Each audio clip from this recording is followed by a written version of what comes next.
Russian attacks killed 9 people in different parts of Ukraine and 7 elsewhere. In the last 24 hours, Russia has announced 9 Ukrainian cities: Sumy, Chernihiv, Kharkov, Kherson, Zaporizhia, Nikolaev, Dnipropetrovsk, Luhansk, and Donetsk. 7 civilians were killed and at least 32 injured, according to local officials. The media center of the Ministry of Defense of Ukraine said that in April, Russia attacked 147 points using mortars, small arms, tanks, artillery, multiple rocket launchers, MLRS, anti-aircraft missile systems, unmanned aerial vehicles, missiles, and tactical aviation 27. It reported that 94 workplaces were affected. Governor Pavlo Kyrylenko reported that 3 civilians were killed and 4 injured in the Russian attack in the eastern Donetsk region. Kyrylenko said that Russia hit at least 10 residential areas in the region, destroying more than 40 buildings, 3 high-rises, an infrastructure, and a school. The Kherson state government said Russian forces attacked Kherson County 65 times, killing 1 civilian and injuring 3 others. It was reported that the attack focused on important construction sites in Belislav and damaged the administrative building, post office, and pharmacy in the village of Stanislav. According to the Ukrainian Southern Command, the Russian army struck the southern city of Nikolaev overnight with 4-caliber missiles, destroying 2 buildings, an apartment and a historic building. From 638. Rice. The military said 1 civilian was killed and 23 others were injured, including a child. According to the regional government, 83 attacks took place in the Zaporizhzhia region in the last 24 hours. 2 people were reported killed in the Russian attack. Sumy Oblast military police wrote on Facebook that on April 26, the Russian army bombed Sumy Oblast in northern Ukraine, wounding 2 people from the Yunikivka community. More than 40 people, including 12 children, were wounded in an attack on the Russian town of Pervomaysky in the eastern Kharkov region on July 4 with the Ukrainian army, Ukrainian officials said. Kharkov region Governor Ola Sinyuhubov said on Telegram that the bombing occurred around 13:35. According to local time, many vehicles were set on fire and the windows of the houses were broken. Sinyuhubov said 43 people were injured in the missile attack. Ukraine's Ministry of Internal Affairs said 41 people were injured, including 12 children.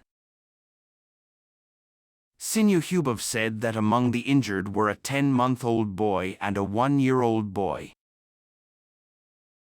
The Ministry of Interior reported that the 10-month-old baby was taken to the intensive care unit and is now stable. The Ministry of Health said the other children suffered minor wounds, scratches and bruises and were treated for minor shrapnel injuries.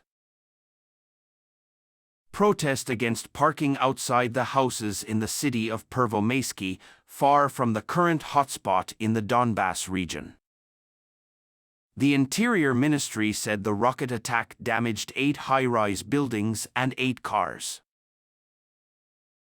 President Vladimir Zelensky's chief of staff, Andrei Yermak, also spoke about the attack, saying that Russia had fired a high-explosive bomb. Both Sinyuhubov and Yermak have posted photos on Telegram that they say are some of the damage, including pictures of cars lying on their sides or burning upside down, apparently due to interference. Elsewhere in Ukraine, the head of the Ukrainian Southern Command, General Alexander Tarnavsky, said that Ukrainian forces attacked the enemy from various positions. The Wehrmacht is advancing south, Tarnavsky said on the phone. Missile units and artillery units performed 1,283 firing missions that day. In the conflict, 3 Russian soldiers, victims, and equipment, including 2 tanks and anti-aircraft missiles, were destroyed. Cannot independently verify these claims. The Ukrainian Army General Staff announced that before July 4, violent clashes took place in the Bakhmut, Lyman, Avdiivka, and Marinka regions of Donetsk. A total of 40 fights are said to have taken place in the last 24 hours. At least 8 people were killed in an attack on a house in the eastern Donetsk region, Ukrainian police said. Ukraine's Interior Ministry said that 13 more people were injured in the bomb attack on the Russian city of Lyman. It has been reported that the fire attack on the house, the printing house, and 3 vehicles is now extinguished by the rescuers. Coincides with the country commemorating the 500th day of the occupation. The Ukrainian counteroffensive that began last month is still in eastern Donetsk and eastern Zaporozhye. Its progress has been slow as Russia continues its missile and drone attacks. The small town of Lyman, the main railway station in Donetsk, was initially captured by Russia, but was recaptured by Ukrainian forces in October. Ukraine's Eastern Army spokesman Serhiy Cherevity told Ukrainian television on Friday that Russia has strong forces there. Donetsk Regional Governor Pavlo Kyrylenko said on social media on Saturday, the Russians attacked the city with a large number of rockets at around 10 a.m. He said the house and shop were damaged. The BBC cannot confirm these claims. Ukrainian military leaders said that there were intense clashes in the direction of Berdyansk and Melitopol, where the Ukrainian army was advancing. The Ukrainian army also said that on July 3, the Russian army carried out 56 airstrikes and 77 missile salvo system attacks during the day, and these attacks caused too many casualties to count. The report came as Russia blamed Ukraine for drone attacks that temporarily blocked traffic at the airport in the city of Vnukovo in and around Moscow. The Russian Ministry of Defense announced that it repelled the attacks of 5 Ukrainian UAVs in and around Moscow. The Defense Ministry said in a statement that the air defense destroyed 4 drones and 1/5 were intercepted and taken away. The State Department said there were no injuries or property damage in the brutal attack. The attack was the latest in a series of recent attacks, including the attack on the Kremlin in May and the attack on a Russian town near the Ukrainian border. The Russian Ministry of Foreign Affairs stated that this attack could not be carried out without the help of the USA and NATO allies in Kyiv. Ukrainian Emergency Service (HUR) spokesperson Andriy Yusov commented on the drone attack on Moscow.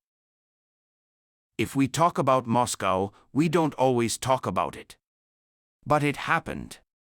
If Russia's 45th Special Forces Brigade sabotages behind Ukraine, then something is going to fly to Moscow," he said in a press release.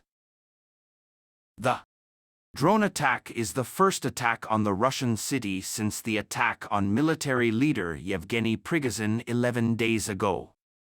On July 3, he posted a message on Telegram expressing his gratitude to those who support him and his organization. Short revolt.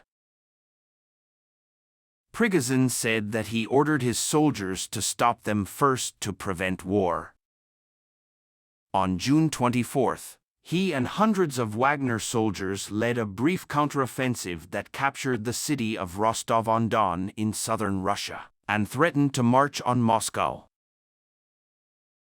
The problem is simple when Prigozhin accepts an agreement that allows him to go into exile to Belarus and his chosen ones to join him or the Russian army.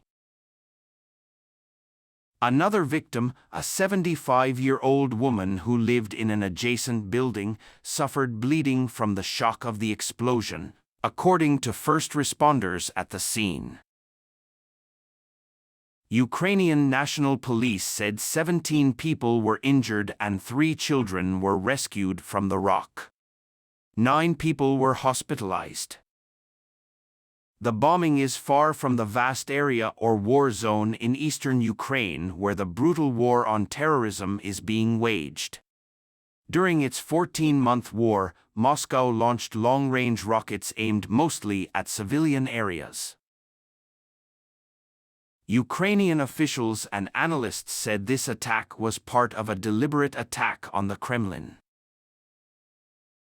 The Russian Ministry of Defense said that during the night, Ukrainian soldiers launched a long-range rocket aimed at their location before being sent to the battlefield. The attack achieved its purpose. Every building was attacked, said Defense Ministry spokesman Lieutenant General Igor Konashenkov.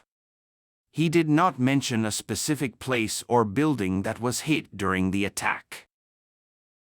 Resident Halina said she and her husband were covered in glass in the blast. They saw flames outside the window and went upstairs, but first Halina checked to see if her friend in the neighboring building was okay. I called him on the phone, but he didn't answer. I even rang the doorbell but still no answer, told the Associated Press. She used a spare key from a friend's house to get in and check it out. He found her dead on the floor of the room. Halina refused to give her last name for security reasons. Another resident of the building, Old Tarina, told the Associated Press that windows from the blast flew everywhere. Tarina, whose husband was fighting at the front, said that a friend of one of her children had disappeared. I do not know where they are, I do not know if they are alive, she said. I don't know why we have to go through all this. We never bother anyone. Hours after the attack, the smoke continued and 3 body bags were placed on the building. Soldiers, civilians, and first responders searched for more victims in the rubble outside, while residents pulled things out of damaged buildings. A woman crying in desperation was taken by rescuers for help. Local volunteers assisted about 150 first responders, said Yulia Norovkova, spokesperson for emergency responders at the scene. She said that 2 wards, including psychiatrists, are running. Serhiy Lysak, governor of the eastern city of Dnipro, said a 31-year-old woman and her 2-year-old daughter were also killed in another attack. 4 people were injured and private homes and businesses destroyed. The attack came days after President Zelensky had a long and fruitful phone call